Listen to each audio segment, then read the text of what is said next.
Carta às brasileiras e aos brasileiros. Em meio às comemorações do 60º de fundação, na qual denunciava a ilegitimidade. O Executivo, o Legislativo e o Judiciário. Não há mais espaço para retrocesso Estado autoritário. democrático de direito sempre. No dia 11 de agosto, milhares de pessoas acompanharam em todo o país a leitura da Carta aos Brasileiros e Brasileiras em defesa do Estado Democrático de Direito. Este dia é um marco histórico na luta pela democracia. A carta recebeu mais de 1 milhão de assinaturas. Mais de 1 milhão de brasileiros e brasileiras que lançaram um grito pela democracia. Em vigília cívica, contra as tentativas de rupturas, bradamos de forma uníssona: Estado Democrático de Direito sempre!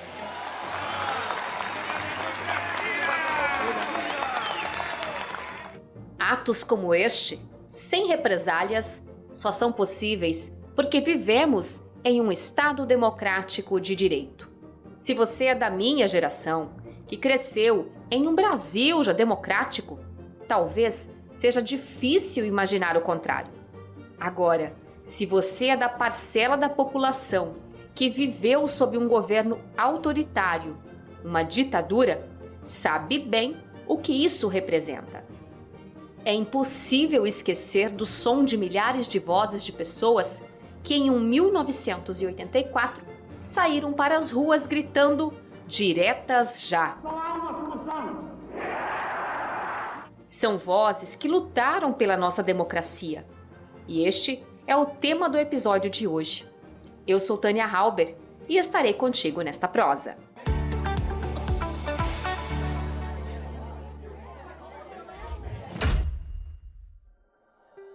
Neste 7 de setembro, o Brasil celebra 200 anos de sua independência.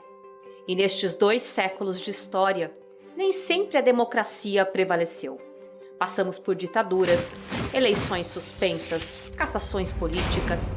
A Constituição de 1988 consolidou o regime democrático, pautado numa sociedade livre, justa e solidária, que garanta o desenvolvimento nacional, a erradicação da pobreza e a redução das desigualdades sociais, sem qualquer tipo de discriminação.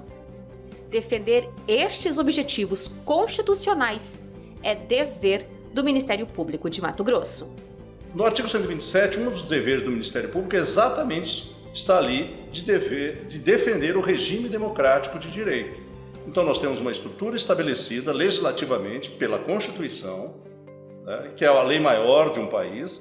O Ministério Público hoje ele não é só o Ministério Público de fazer denúncias criminais.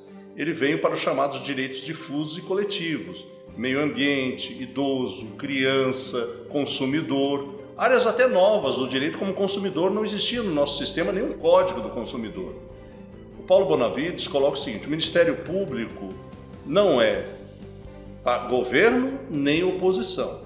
O Ministério Público, né, é um órgão de Estado que está ali para defender a democracia. Não existe Ministério Público sem ter uma democracia. O Ministério Público livre, que tem sua função independente, apesar de não ser um poder, mas ele tem autonomia para defender a própria sociedade.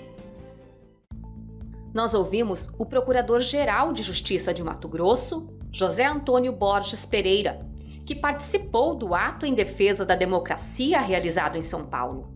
Ato igual ocorreu em 1977, quando, em meio às comemorações dos 150 anos de fundação dos cursos jurídicos no país, foi lida uma carta denunciando o governo militar e conclamando o restabelecimento do Estado democrático de direito. Agora vem uma discussão novamente sobre o regime democrático e aceitar as urnas quanto aos resultados. Nós estamos chegando a 7 de setembro, que é uma data comemorativa da independência do Brasil de Portugal, e ela é uma data para reafirmar que o Brasil, esse país, né, vive sobre o regime democrático e a sua população, as suas instituições que representam e defendem essa população, desejam e querem que seja mantida a democracia no nosso país. A democracia é um sistema político que existe há mais ou menos 2.500 anos. A palavra, de origem grega, significa o governo do povo, para o povo e pelo povo. Hoje, o regime está presente nos países mais avançados do mundo. E para entendermos o contexto histórico em que este regime vem se consolidando no Brasil, eu conversei com o professor de Direito Constitucional da Universidade Federal de Mato Grosso, Marcelo Antônio Teodoro, que é mestre e doutor em Direito e autor do livro Direitos Fundamentais e sua Concretização. A democracia ela vai ganhando espaço na medida que eu vou reconhecendo que a participação popular tem que ser ampliada, tem que ser universalizada. E aí, construir um modelo contemporâneo, atual de democracia, ele requer bastante trabalho. Agora nós temos uma democracia que exige intermediação dos representantes, é uma democracia que depende de um instrumento de garantia de direitos fundamentais, que são as constituições. No caso específico do Brasil, o Brasil tem isso de maneira mais tardia, justamente por esses momentos de autoritarismo que nós vivenciamos, desde a monarquia, depois a República Velha, o Estado Novo e, finalmente, a última ditadura, que foi a ditadura militar, que durou até 1985. De lá para cá, com a Constituição, nós tivemos uma afirmação de direitos fundamentais. E está na Constituição a garantia ao direito à liberdade de expressão, o que nos assegura externar nossas ideias, opiniões, preferências religiosas, produções artísticas, científicas e de comunicação, sem censura, mas respeitando a democracia. A liberdade de expressão é um desses direitos fundamentais mais caros, mais importantes. Mas, ao mesmo tempo, há outros direitos igualmente fundamentais que precisam ser respeitados. Entre eles, a própria democracia, o próprio Estado democrático.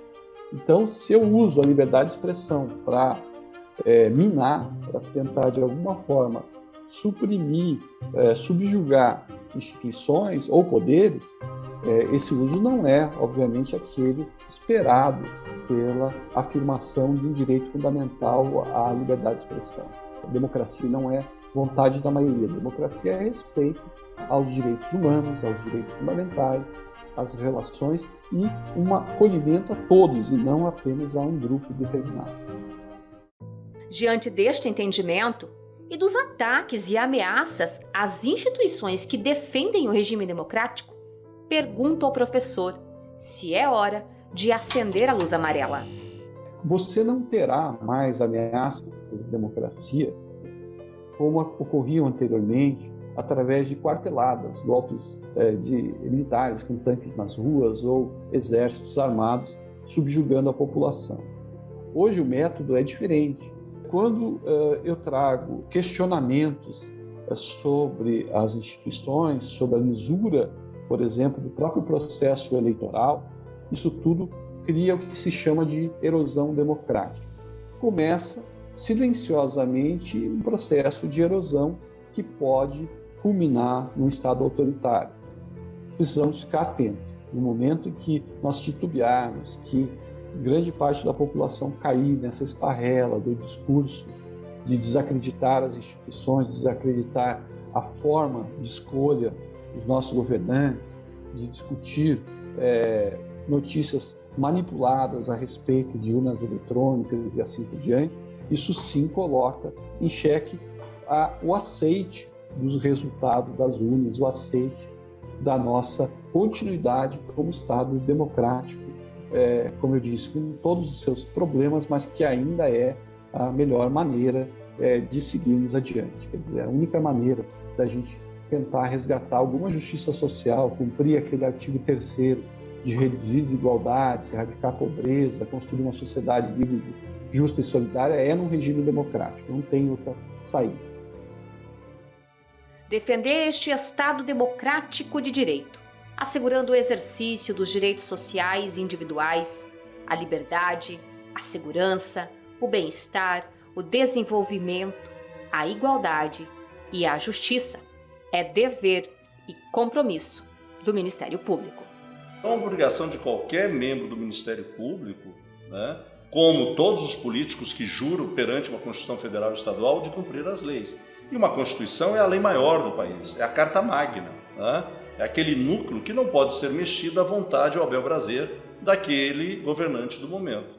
Então essa é a função do Ministério Público e de defender a democracia, porque isso é a questão da organicidade de um Estado e que o Estado, para ter diminuição de desigualdades, para ter educação melhor, para ter saúde, é através dos pleitos, é através desse modelo que é a democracia.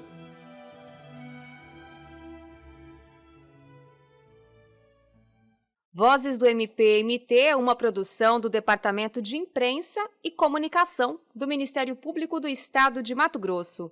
Você tem acesso a mais episódios em nosso site www.mpmt.mp.br. Eu sou Tânia Halber, jornalista responsável pela produção e apresentadora deste podcast.